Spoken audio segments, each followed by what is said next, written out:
We should be live. We are live. We are live. We're live Good on morning, Kiltz everybody. Tribe. We're live on Dr. Kiltz Instagram, which are separate from our YouTube, Facebook. We got Carnivore Tobin here today talking about all things healing and health and all the suffering. And good morning, Dr. Nelson and Alia. How are you doing? Morning. Great. Morning. What's our hashtag and what's our prize or gift for the day? Our hashtag for today is hashtag Tobin for a chance to win a ticket to our Boston meetup. Dun, dun, dun. All right. June 28th. All right. We're putting it out there. Hashtag Tobin for the Boston meetup. What's the date? June 28th. June 28th. Nice. And it's really great to have you here, Tobin. Why don't you tell our guests and those listening a little bit about yourself and how you got into this crazy carnivore space? Yeah. Well, it's an honor to be here. Great to speak with you guys. And for me, I've struggled with my weight for my whole life, most of my life in some form or fashion. And I've had ups and downs with it. But at my highest, I was over 400 pounds and had just general systemic inflammation issues and blood sugar issues. And kind of the pinnacle of my lack of health was whenever I contracted COVID and ended up getting double pneumonia in 2021. It was the Delta wave, and ended up on a ventilator, as unfortunately we've heard of too many people doing, and was fortunate enough to make it. I know a lot of people that went on ventilators didn't make it, and lots. Carnivore was a tool that I got to use to overcome obesity, and also just to try to create an environment for healing in my body and to reduce inflammation. And I had peripheral neuropathies. I had, a lot of kind of the side effects and the collateral damage that comes with being intubated and having a critical illness at the same time. And so my body just needed to recover and have a break. So I heard about carnivore, and actually, Dr. Kiltz, you and Kelly Hogan, a conversation that you had a couple years ago was the catalyst for me starting carnivore. I listened to it. I was in Illinois on a walk. It was really cold. I was visiting my in-laws, and something about the story and the conversation that you shared put me in a space where I could identify with that pathway. And so I stepped into it, and that was 15 months ago, or 16 months ago, maybe. It was January 2024. And since then I'm down, over 100 pounds, maybe. From my highest, I'm down 170 pounds, but with carnivore, probably 150, 140 pounds, something like that. So wow. That's a little bit. So tell us a little about where you live and how people in your family and how they've all sort of reacted to this change in your life. I live in Austin, Texas, and I have a wife and 2 kiddos now. I welcomed a new daughter on Thursday, actually. Oh, so wow. Nice. Congratulations. Fresh and new. Thanks, y'all. Yeah, so my family background is, my family's always been somewhat health conscious. I would say not from like a metabolic approach, but the route that they went was more plant centric. In retrospect, obviously, I think that's unfortunate in certain ways, but definitely a whole foods approach, but just more plant centric. And so as they've seen my transformation and my just optimization, I suppose I could call it, I think they've been encouraged, and they've never been naysayers in any real negative way. They always wanted to be supportive. People just use the tools that they have in their toolbox to try to live the best life that they can. And so I think as time has gone on and improvement has increased, they've been like, wow, there's something here. And what do you think has been the biggest part of your healing in all of this? What do you espouse it to? Is it eating the meat, or is it not eating the plants?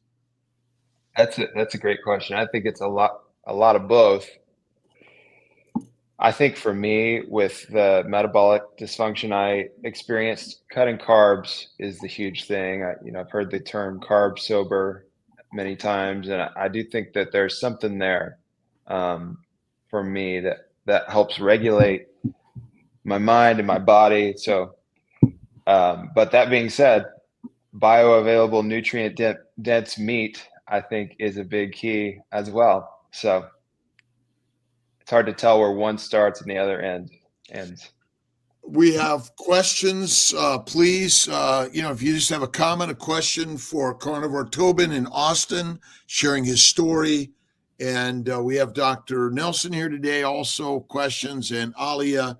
We appreciate everyone here today. We've got the Boston meetup ticket for those is part of the hashtag Tobin today. Really excited about that. Mhm. And are you noticing more and more people are sort of showing up in the carnivore space? Yeah, that seems like every day there's some new carnivore person that I'm excited to get to learn more about stories and the idea. There's some adjacent spaces like keto and animal based that have different similarities as well and are becoming more and more mainstream. Austin, I would say, is a pretty good hub for a carnivore. There's a lot of I keep meeting people here who are like, oh, I'm carnivore, and so I'm fortunate to live in a place where I keep meeting people who are on a similar journey as me. Is this a sort of fad, do you think? I mean, I know Atkins and Weight Watchers and South Beach and all these things. And where do you put this one in the fad list? For some people, maybe it is. For myself, I don't plan on it being a fad at all. I can't imagine going back at this point with all the benefit I've experienced. And then when you think about the origin of a carnivore diet, it feels like the opposite of a fad. It's been something that humans have been doing for forever. So yeah, that's my take. the other day, we were talking about this subject in particular, and when we look at the world's history, what's the new thing? Is it, for example, carnivores or vegans and vegetarians way of eating, and not trying to beat on anyone, but the newer thing is actually 100% plant-based. That's it. It's not the way most people ate. Now, there have been people who ate exclusively or mostly, because you couldn't eat exclusively plant-based and not need B12 supplementation, and we haven't had that for before 125 50 years. We didn't have vitamin B12 made in a lab to give it to us. So they had to, if they wanted to survive, somehow be able to eat that, and we know where that comes from. But even though there are examples of well-known people in history who were, for ethical reasons, religious reasons, whatever, who ate mostly plants, but the newer trend for the past 100 years is the vegan or vegetarian lifestyle. I just did a quick, what is the best diet for humans? There is no single best diet for all humans, but a balanced diet emphasizing whole unprocessed foods, including fruits, vegetables, whole grain, lean proteins, and healthy fats is generally recommended overall. And a Mediterranean - plant-based. So there you go. Paleo. And paleo is lean meats, fish, fruits, vegetables, nuts, seeds. And I always find it interesting. Lean meats. Is your focus Tobin, on lean meats or fatty meat? Fatty meat, definitely. And I would get the fattiest, best cut of steak every day if I could. We got a question here on Kiltz Mighty Tribe from Richard Hepburn. How many grams of protein to body weight and or eat to satiety? Any thoughts, Dr. Tobin? I don't know if you have any formulas you've been using. I mean, I've always heard 0.7 grams per kilogram for protein, but I find that I probably get 150 grams a day at least. I weigh about 250 pounds right now. I'm a bigger guy, and that's often plenty. I'm still building muscle, still lifting weights. I don't know. But I wonder if our problem is, again, when we use the word protein, what does protein look like on a plate? It's lean meat, right? So, right. Well, isn't it we're supposed to focus on fat? And that's actually the mystery to this whole story. If you focus on fat, and again, it's fatty meat, we should really be saying more than anything. Yeah. If you want to just keep it simple, just eat until you're satisfied and choose the fatty meats. Don't be afraid of the fat. We have this fear that I understand why. 80 years, doctors telling you have to eat low fat because fat is bad and fat's going to kill you. Well, we have all succumbed to that, basically. But if you want to track numbers and you press me for a number, he mentioned that number. I will give you more of a range. If you go to the RDAs, it's 0.4 per pound or 0.8 per kilo, more or less.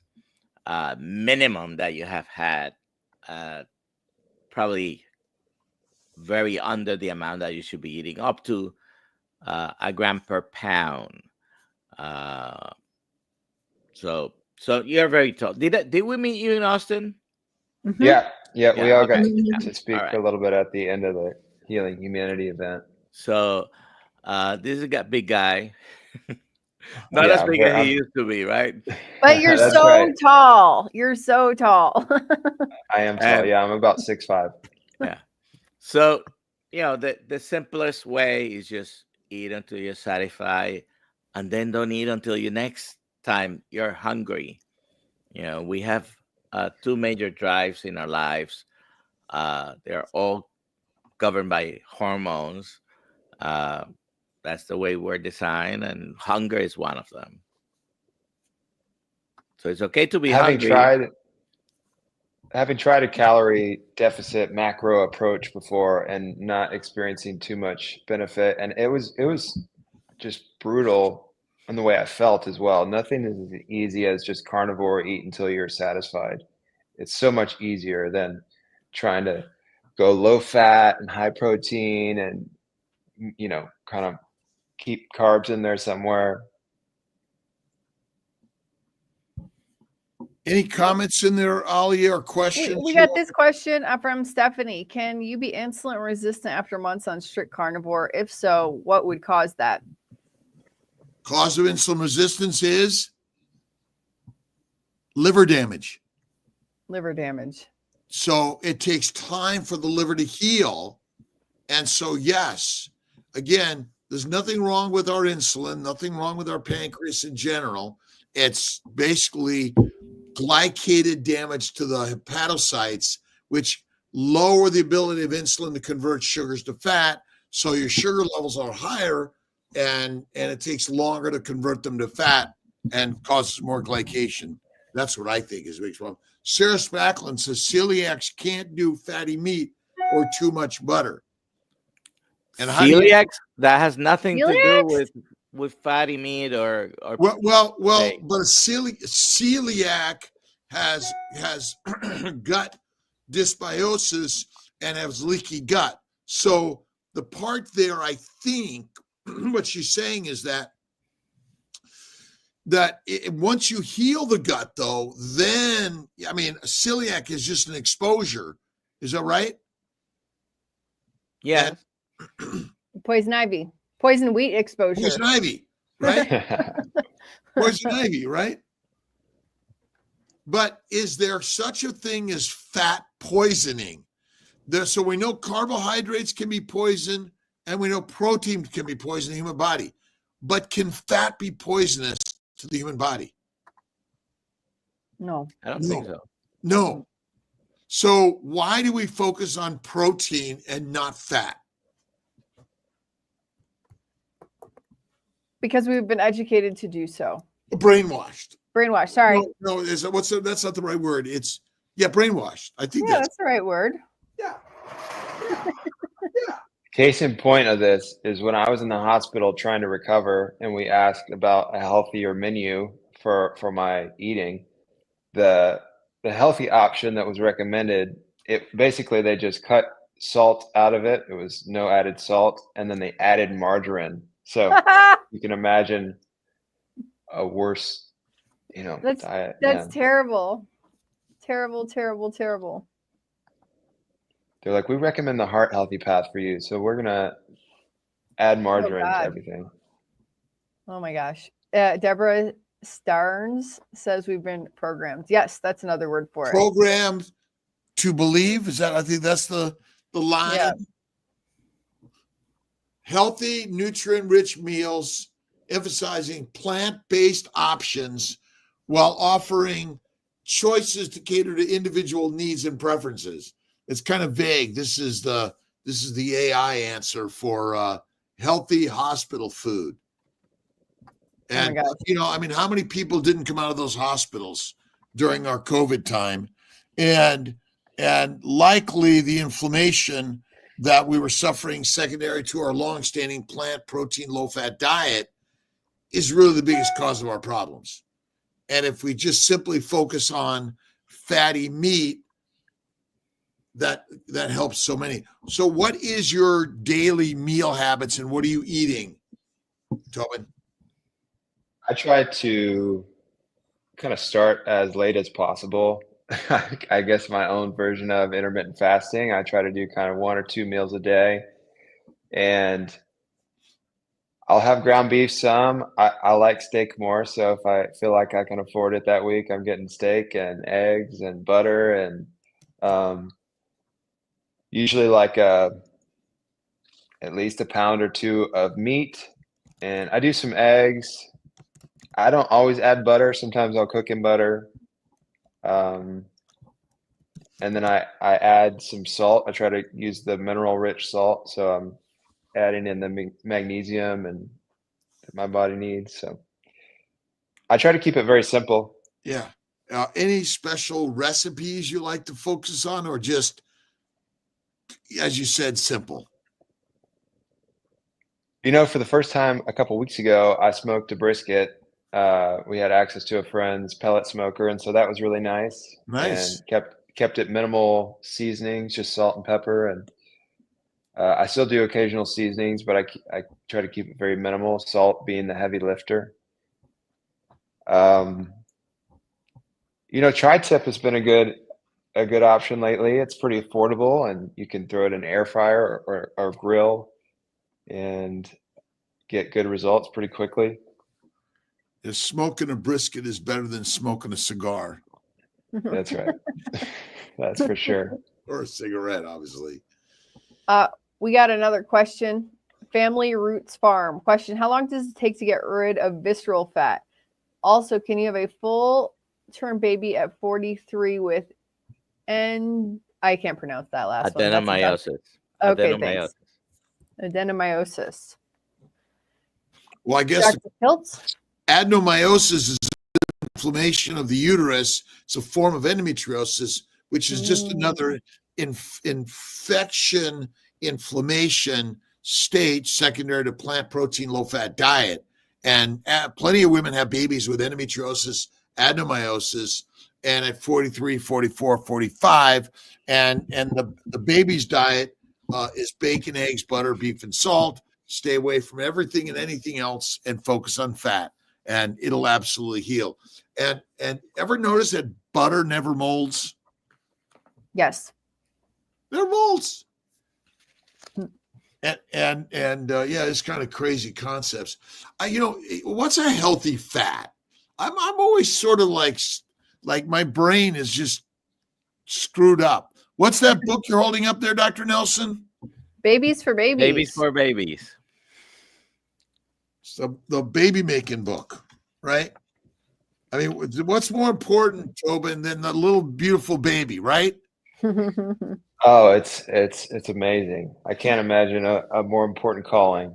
Do we have a name Aw. for the little one? Yeah, her name is August. August Hope. Aw. I Love it.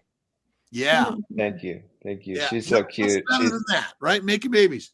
I got Mr. Julio is now, I don't know. Let's see. I always got to count. Dr. Nelson keeps me straight. March 17th. Yeah, the 17th. The 17th No, is February 17th. Oh, February 17th. February. Oh, wow.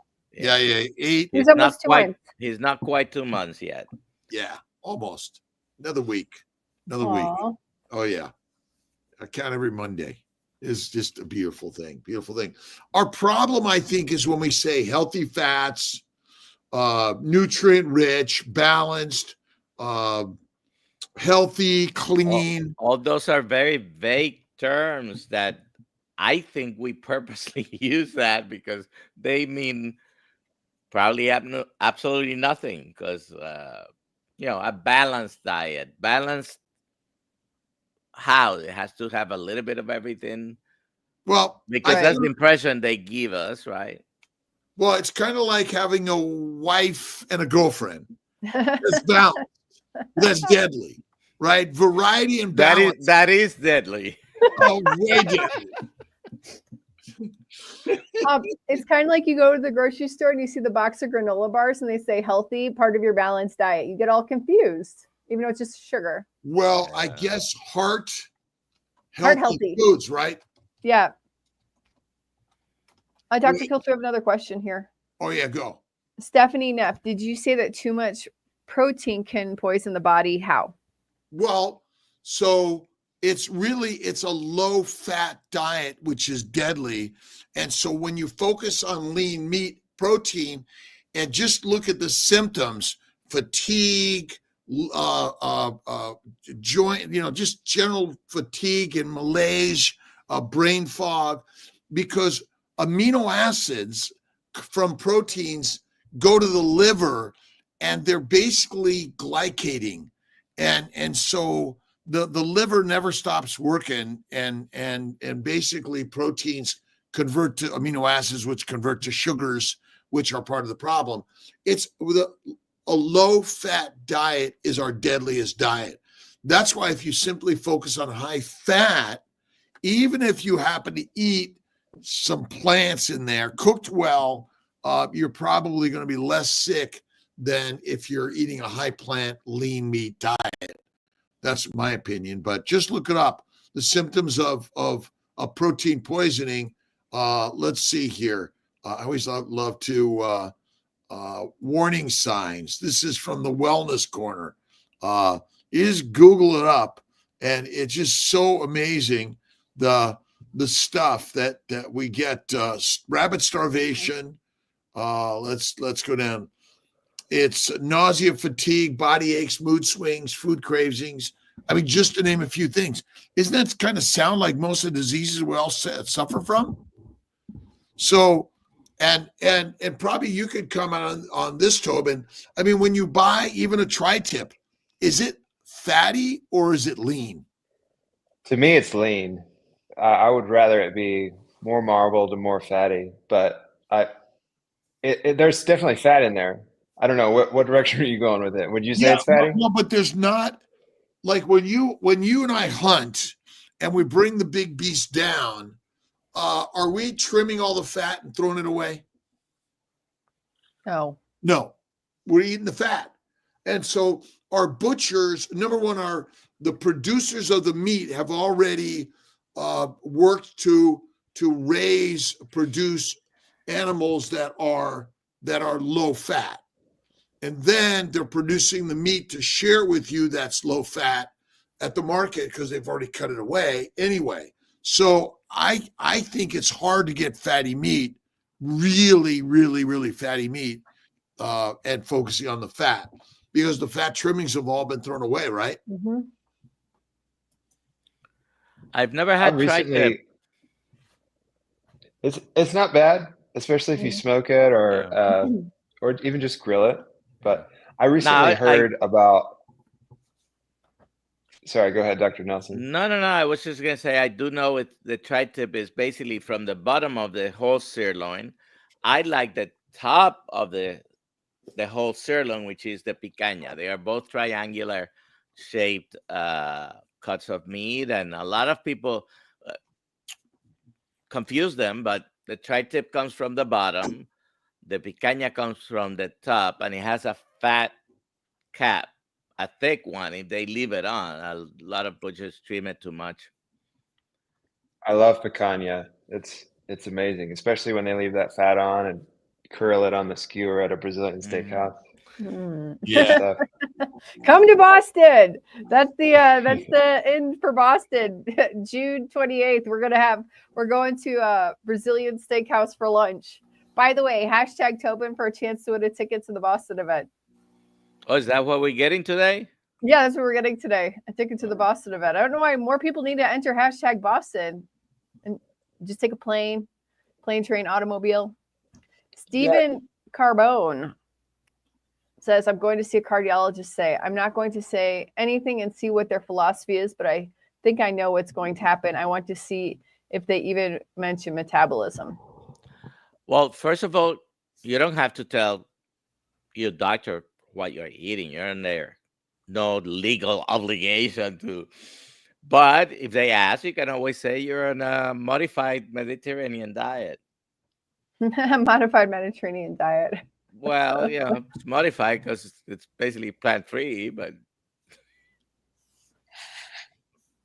Oh, okay. Yeah, I get it. Somebody's asking where they can get that book, Babies for Babies. You can get it on Amazon.com. Amazon.com. We got a new one coming out on our Keto Carnivore guide, which is going to incorporate.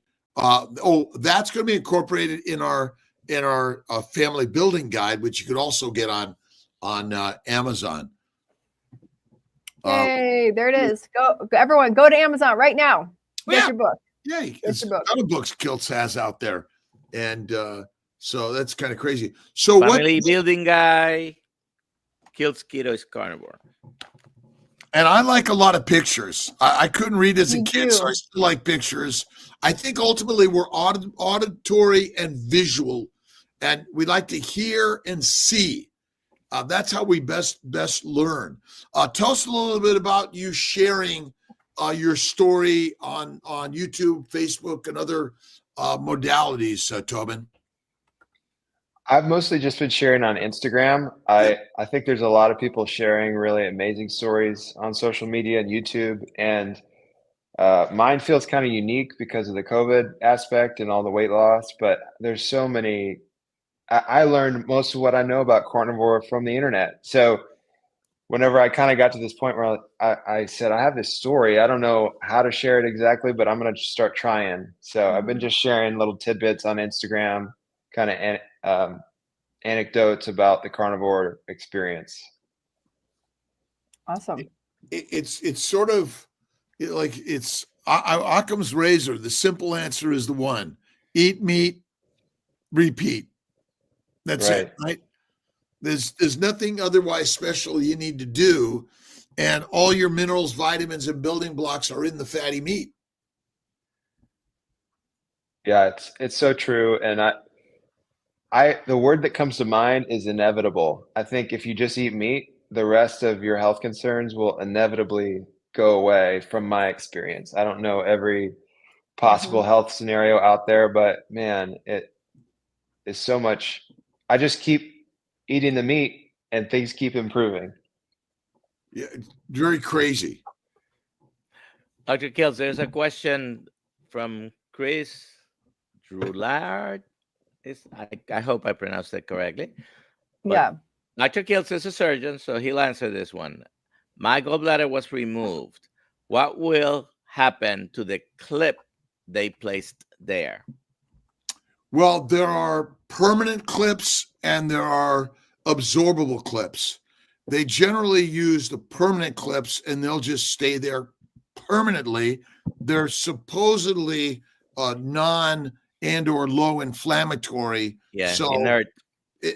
In general, yes. Although it has been known for us to use non-inert, but we didn't figure it out until later. And that goes for many joint replacements and things like the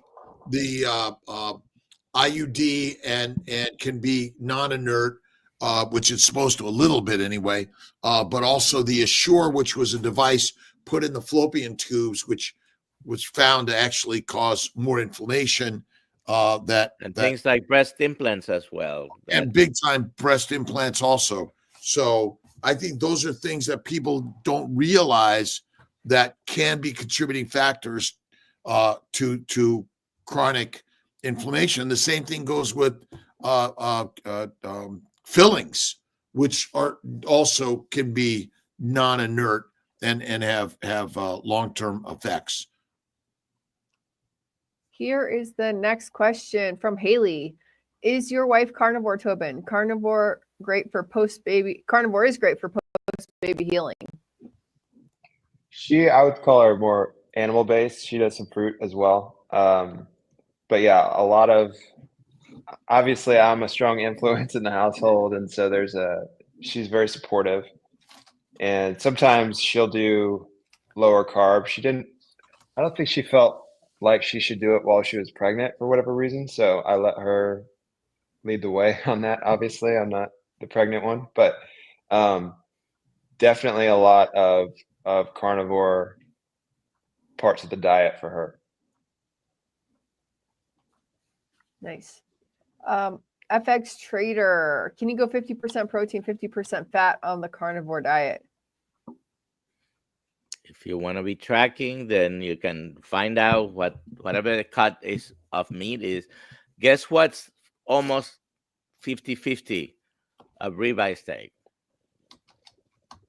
Every time I've tracked, I've ended up pretty close to 50-50. So I think that's almost the norm.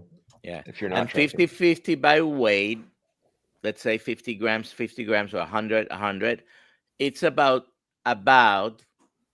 30 and 70% if you want to count that thing that people talk about calories. But do you have to track? No, you see the fatty mean. Great. Magdalene, please, what can I eat on carnivore diet to have children? Beef, butter, bacon, eggs, salt, and Kiltz's ice cream from time to time. Babies for babies. Babies for babies. We're back to babies for babies.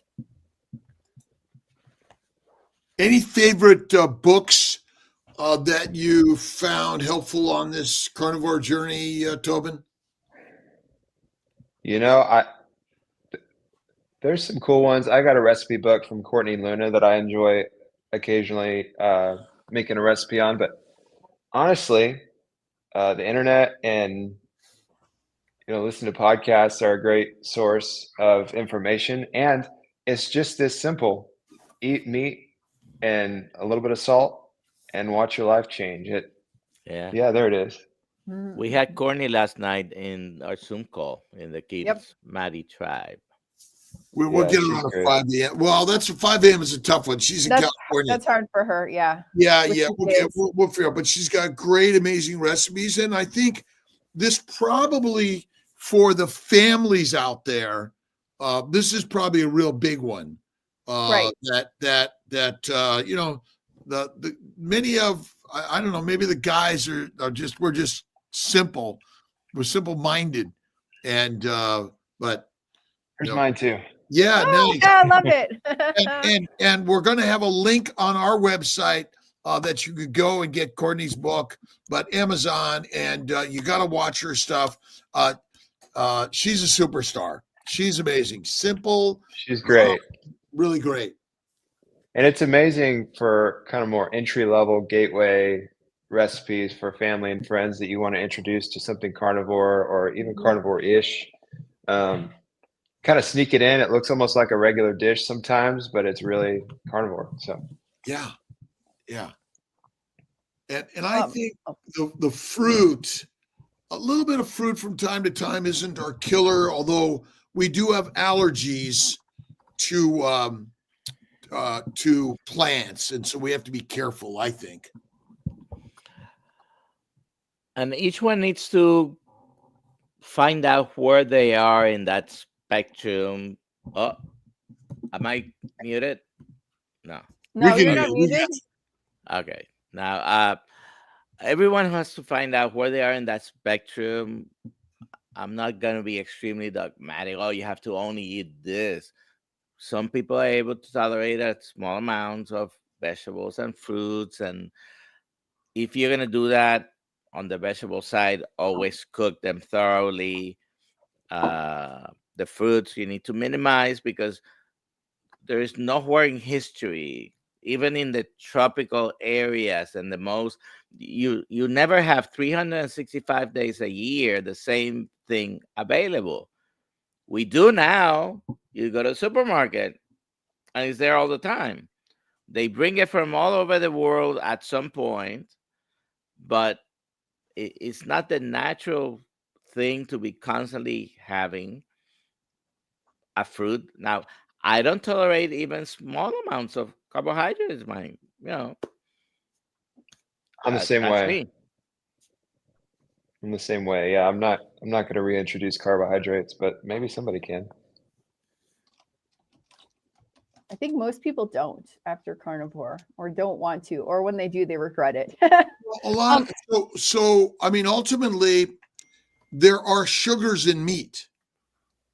All plants and animals contain sugars, fats, and proteins, and so that's why the adding more fat in cooking the plants well and more raw fat, raw animal meat is better. And if you're going to eat the plants, cook them well, add the fat.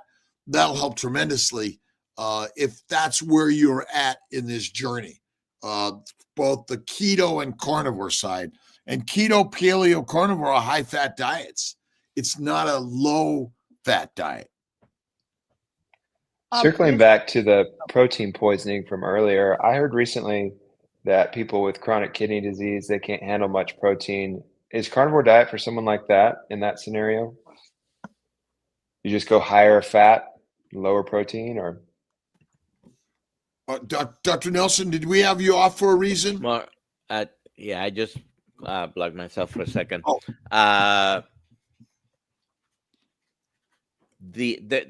There are no good studies that show that protein is damaging to the kidney, and the better studies don't show that.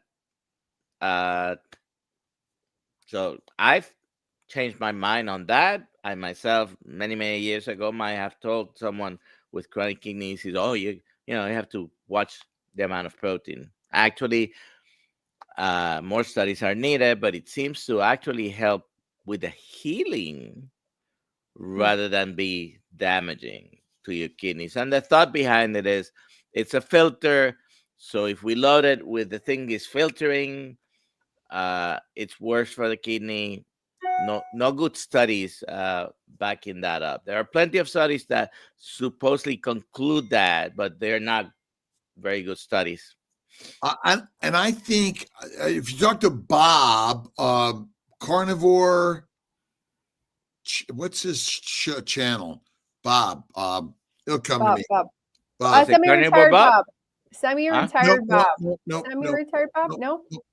Bob on our more KMT on Mondays. He's there. Bob. Okay. Carnivore Talk, I think it is. Yeah, Carnivore Talk. But it's ultimately, I think liver damage ultimately contributes to renal damage, hepatorenal syndrome.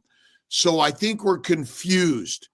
It gets back to the simplicity. When you have liver damage your sugars and amino acid levels rise, and thus you're also contributing to kidney damage.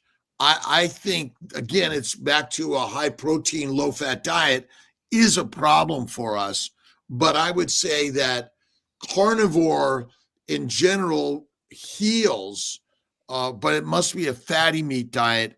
And I don't think it's the culprit and the cause of the disease. But a lot of people eat lean meat, well-cooked meat. There's no fat there. And I think that's more of a problem than we realize. I want to answer this next question.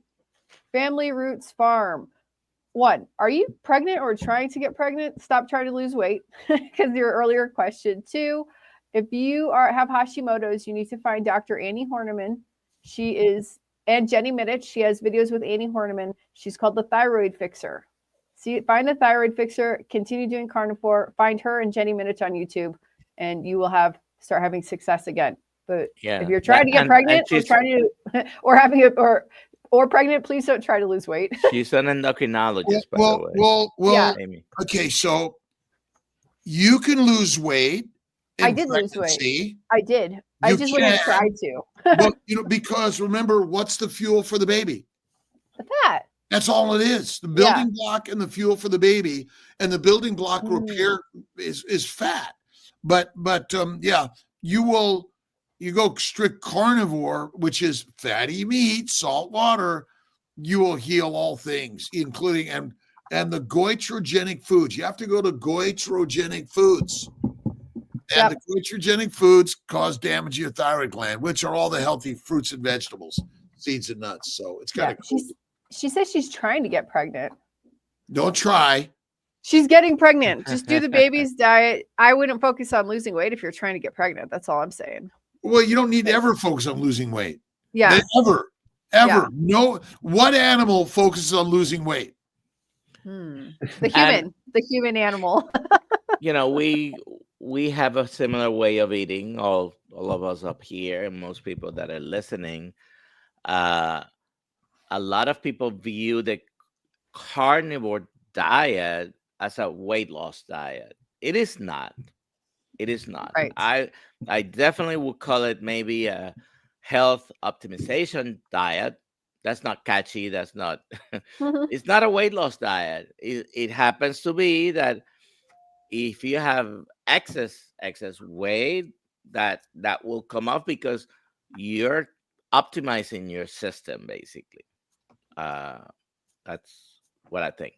Well, so Tobin, did you intentionally say, I'm doing this and I'm going to work to lose the weight, or you did it and the weight just began to pour off? I was so heavy that I definitely was looking for weight loss solutions, but I think I had heard enough stories about carnivore just optimizing people that was on my radar as well. And I needed help restoring my body after acute respiratory failure and 6 weeks on a ventilator and all the things that decline with lack of mobility for that long. And so yeah, definitely weight was on the list for me, but it's amazing to see all the different benefits and how many people that don't even have much weight to lose, so to say, but experience a ton of benefit from carnivore. Exactly. I think you don't have to have the intention to do it, but in general, if you're carrying extra weight, you will begin to reduce it. If you're light in your weight, you'll begin to gain and also build the muscle. And you mentioned visceral fat back there. Visceral fat causes no disease. Right. All fat on your body is your friend. And you will use your fat, because you only use fat, by the way. You never use sugar for energy. You always use fat. This is actually great for me to hear, because I recently got a DEXA scan. And of course, they list your visceral fat on the list and tell you how much of a risk factor they think it is or isn't. So that's hogwash? It's hogwash. It makes no sense. Why would your body make... Go ahead. Go ahead. Ah, Why would your body? I was like, we're always afraid to say it because no matter what, don't we always seem to like say time?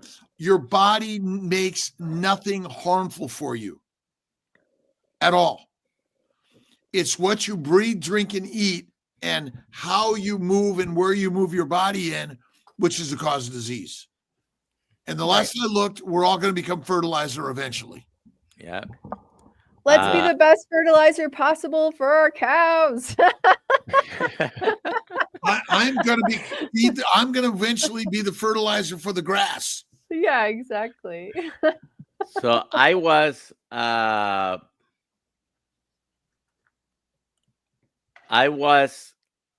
made the change in my diet, but I was looking to improve my eyesight, my macular edema, my vision, because I wanted to see my grandson.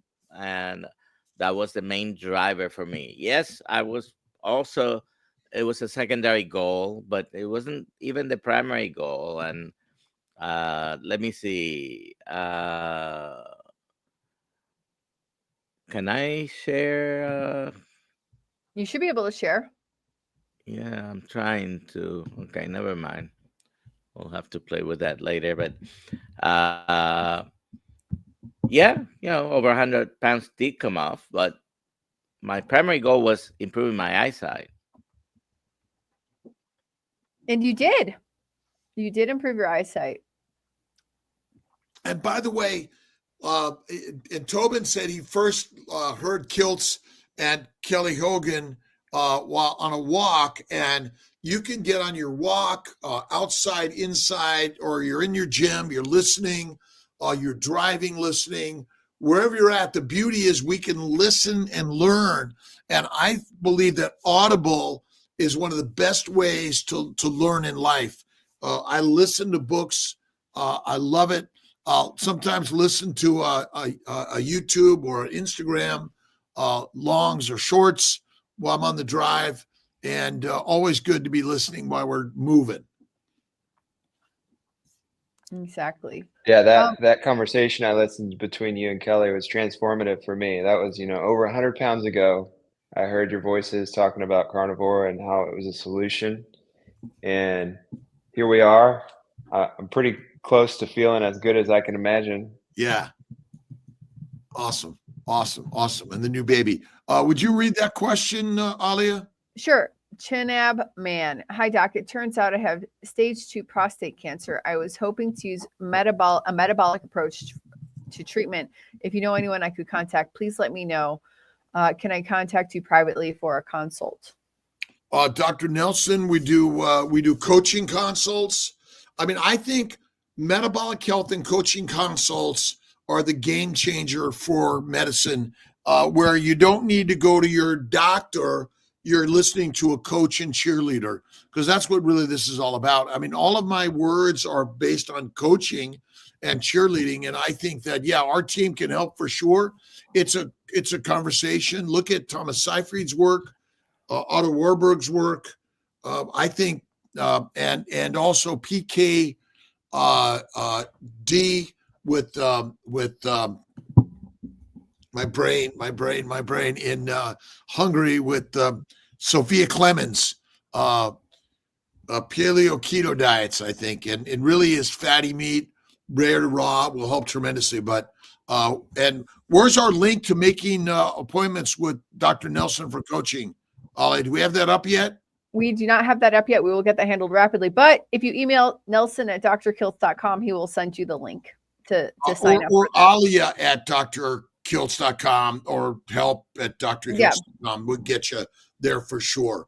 Or hello@drkiltz.com. Any of those email addresses will work, and we'll get you the link. Well, that's good. And he should check out the interview you did with Thomas Seyfried on the channel. It's all about cancer. Do we have Thomas Seyfried coming on again? I know we have Georgia Eid. Georgia Eid is tomorrow. Thomas Seyfried is going to be speaking at Boston. He's going to be speaking in Boston. That's right. And cancer. I want to get Dr. Jocelyn Tan, Alia, Jocelyn Tan, the keto oncologist. And keto carnivore is huge, huge. And Dr. Seyfried combines standard medical treatments along with metabolic health treatments. And I think, again, it's a game changer. My prostate shrank. I've never felt better in my life on carnivore, but certainly keto's an entryway along with paleo to the healing metabolic story. Exactly. We have two questions that are basically the same. Mark Sapien, why is a fatty liver bad according to doctors? And Carnivore Hercules, isn't a fatty liver bad? And isn't that included in visceral fat? Well, so I think just ultrasound or some evaluations say you have a fatty liver may not be enough to claim you have liver disease or insulin resistance, because the job of the liver is to make fat. How do you get goose liver really good? You ply it full of grains and it gets fatty. So ultimately, again, historically, we got fat, we got skinny. We got fat, we got skinny. And so ultimately our biggest problem is we're no longer in a famine state. We don't really hibernate or migrate over long distances without food anymore. And so I really believe that that the fatty liver that's its job, is to make fat. That's its primary job. And then to make visceral fat and sub-Q fat so that we survive months without food or sickness. I mean, can you imagine, Tobin, if you were that sick, but there was no medical care and you were in a cave with your weight, you probably that saved your life. In some way. That's a really interesting way to look at it. Mm-hmm. I mean, I definitely know it saved me from having more bed sores. Right. And if you think about it, polar bears in general, many animals, they must gain enough fat to survive the lack of food or the migration. I mean, think of all the migratory birds. They got to get fat first. Mm-hmm. No fat, they're dead.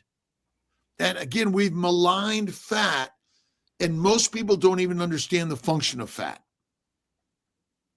But fat is absolutely our friend, and obesity does not cause disease directly. The food we ate caused the disease, if that makes any sense. Yep. So obesity is more of a symptom than anything. All it is a symptom. So is hypertension. Hypertension doesn't cause anything. It's a symptom of inflammation. And the inflammation is caused by the plant protein, low animal fat diet and eating 3 to 6 grazing meals a day. If you simply ate only one meal a day, you'll have far less disease. Wow. And if you cook and eat no raw plants, you'll be even healthier. Because raw plants, basically, they require bacteria, yeast in the bowels to break them down. And the raw plants contain a tremendous amount of toxins that haven't been properly detoxified. Exactly. Yeah. I want to say one more time, Boston Meetup, June 28th. Today we're giving a ticket away for the Boston Meetup. Please put hashtag Tobin into the chat for a chance to win. We have 175 people watching right now. So I want to make sure everyone gets a chance to win in the giveaway this morning. Are there any tickets for Yuma, Tennessee? Are there any openings for Yuma on Sunday? Sure. Yeah. You want to give away a Yuma ticket and a Boston ticket? We could do 2 giveaways, actually. Well, Yuma, Tennessee Meetup. All I want to know is, where's the link that there are still seats available? It's on, if you go to Kiltz, KiltzMeetups.com Kiltz Meetup. or drkiltz.com. You click here for more events. You go down to Yuma, get tickets, and it's going to tell you how many seats are left. And right now it says there are 45 left. for All right. Yuma. So let's push Yuma because we want Yuma. You got to come to Yuma at Gotta Yuma, come to Tennessee.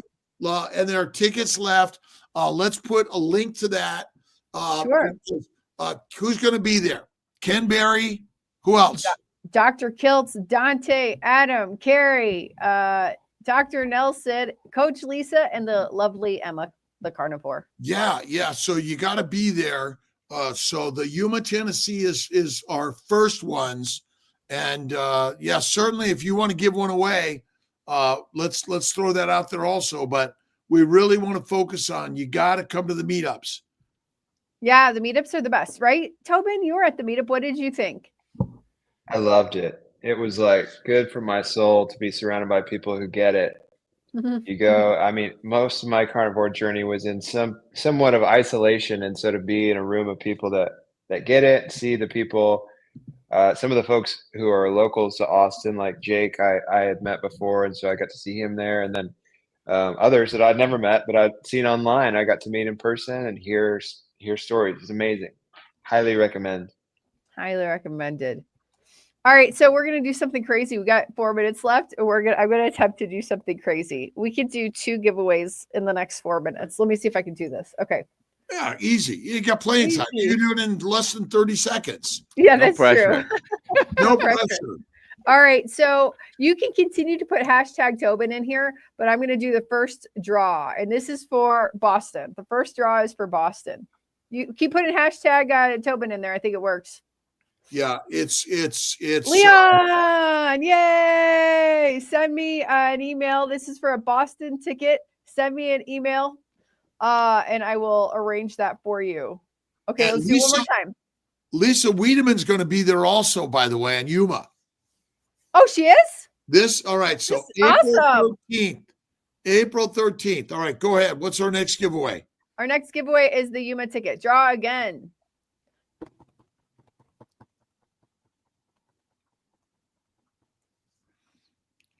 Who's the winner? David B. You are the winner for a Yuma ticket. Please email me, alia@drkiltz.com. Let's really send out the Yuma, Tennessee on Instagram, YouTube, Facebook, and get it out there so we can fill it up. Real important. Got Dr. Ken Berry as the spotlight. Really excited to be there. We're going to do some podcasting on Saturday. Saturday, we got a great lineup. And 2 to 7 for Sunday. Excited. Yep.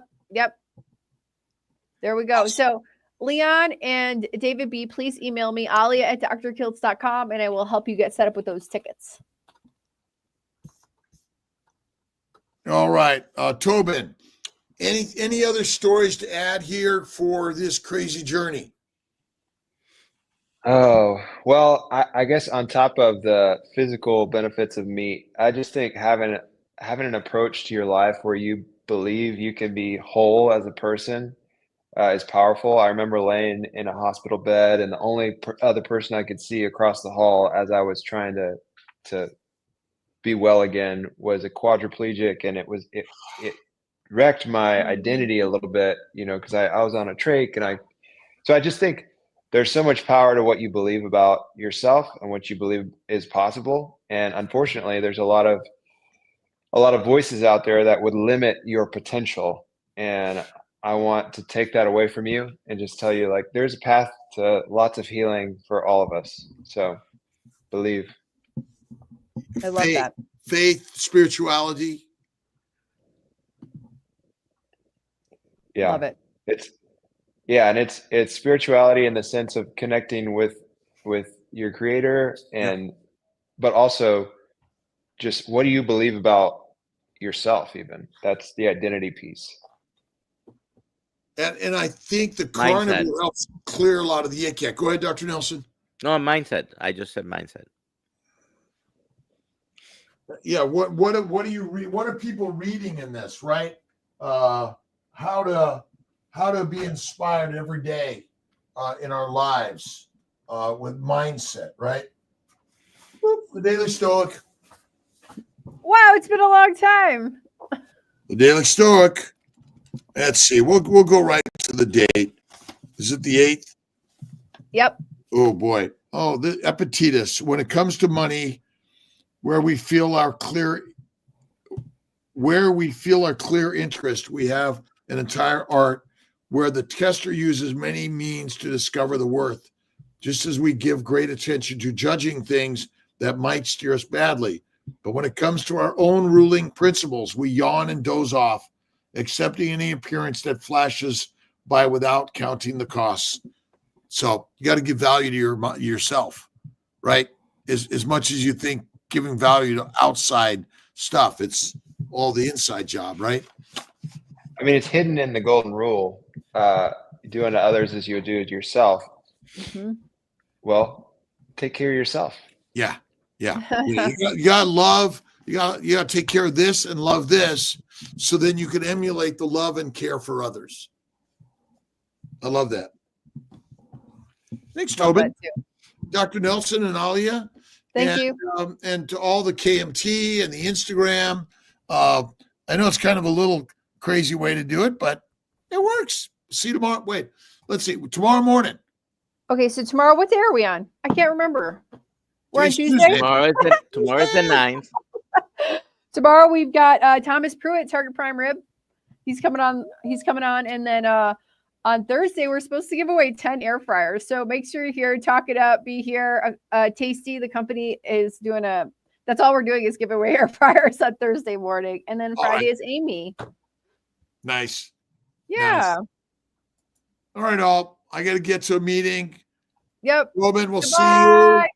see you. What a treat, y'all. Thanks for everything. Yeah, Thank you for being here. Thank you. My pleasure.